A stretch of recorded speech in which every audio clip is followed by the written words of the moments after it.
মধ্যরাত থেকে ভয়াবহ আগুনে পুড়ছে সচিবালয়ের ৭ নম্বর ভবন। নিয়ন্ত্রণে কাজ করছে ফায়ার সার্ভিসের ১৯টি ইউনিট। সহায়তায় আছে সেনাবাহিনী, পুলিশ, বিজিবি ও আর্মড পুলিশ ব্যাটালিয়নের সদস্যরাও। ফায়ার সার্ভিস জানিয়েছে রাত ১টা ৫২ মিনিটের দিকে আগুন লাগে। মাত্র ২ মিনিটেই ঘটনাস্থলে পৌঁছায় ফায়ার সার্ভিসের ৮টি ইউনিট। পরে পর্যায়ক্রমে এই সংখ্যা বাড়ানো হয়।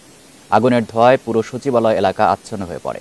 সচিবালয়ের ৭ নম্বর ভবনে যুব ও ক্রীড়া মন্ত্রণালয়, ডাক, টেলিযোগাযোগ ও তথ্য প্রযুক্তি মন্ত্রণালয়, স্থানীয় সরকার, পল্লী উন্নয়ন ও সমবায় মন্ত্রণালয়, শ্রম ও কর্মসংস্থান মন্ত্রণালয়, অর্থ মন্ত্রণালয়, সড়ক পরিবহন ও সেতু মন্ত্রণালয়ের বিভিন্ন বিভাগ রয়েছে। এখানে গাড়ি প্রবেশে কিছু সীমাবদ্ধতা আছে, বিশেষ করে বড় গাড়িগুলি ঢুকানো কঠিন ছিল। বাট আমরা আমাদের বড় যে লেডার যেগুলি আছে, এপিএল যেগুলিকে বলি, সেগুলিকে এখানে সামনের গেট ভেঙে আমরা 2টা গাড়ি ঢুকিয়েছি এবং বর্তমানে আমরা আগুনকে কন্ট্রোলে নিয়ে এসেছি। 6, 7, 8, 9 এই 4টা তলায় আগুন ধরেছে।